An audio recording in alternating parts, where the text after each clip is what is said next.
Right, this clip really is us sort of exploring hair texture and how that actually affects us when we're working on our client's hair.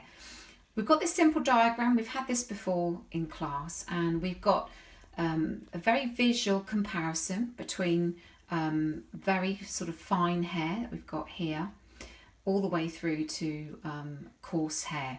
So how does texture of the hair affect us when we're styling and working with our client's hair?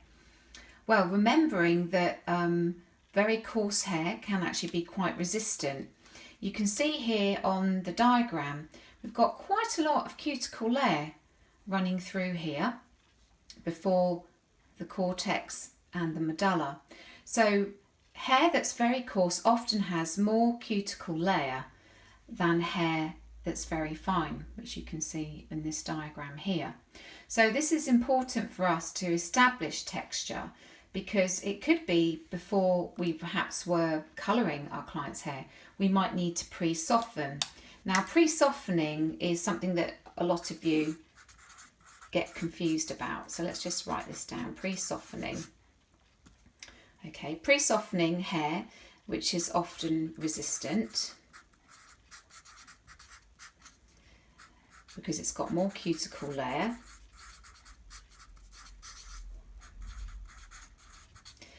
Often hair, it could be white, could be a high percentage. Okay, so what do you think could happen if we're trying to colour someone's hair that has resistancy, has more cuticle layer, and also is white, maybe in places, or it could be all over the head? We know that that can actually slow down the absorption of the tint going into the cortex. So our result, actually, if we colour over white hair, maybe that hasn't been pre-softened, our result could be quite faded, or the colour and the tone may not be as intense as the colour chart has shown us at the beginning of the service. And we may be wondering what's happened, what's gone wrong. So pre-softening is a really good technique to open up some of this cuticle layer here, so we can lift up these many layers to allow our pigment of our tint to enter into the cortex, deposit in there, and obviously expand and become trapped. So hopefully we would get a very good coverage over white hair. How do we pre-soften? A lot of you, I know, get confused between pre-softening and pre-colour. Well, remember, pre-softening is a really easy one to remember. We've got our liquid peroxide. Remember, H2O2 is our scientific abbreviation for hydrogen peroxide. We apply onto dry areas of hair, which are white. Okay, and we blow dry.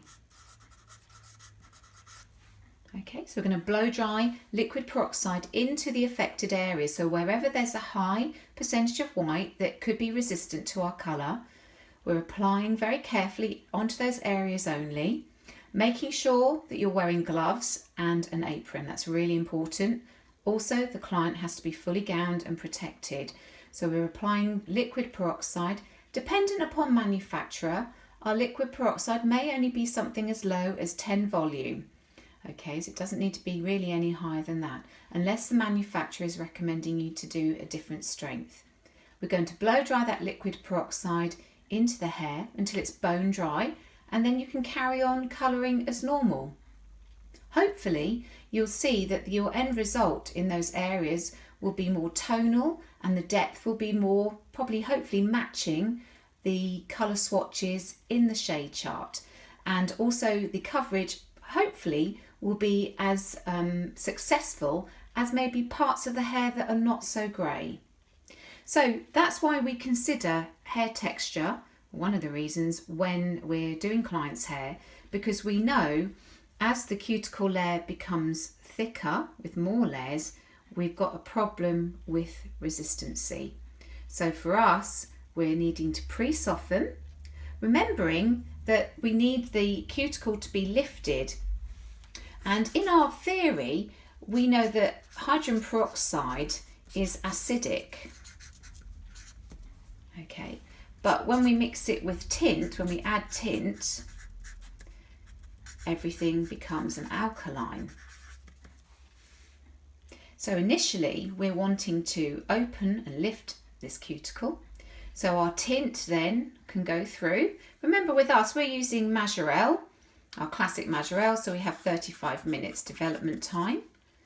So we're wanting the tint to penetrate into the cortex area and then swell up, remember, into sort of irregular shapes, clustering together over that 35-minute period. So hopefully your colour has deposited in the hair, and where the hair has been white with that high percentage, we've got good coverage there because we've actually thought about pre-softening before we started.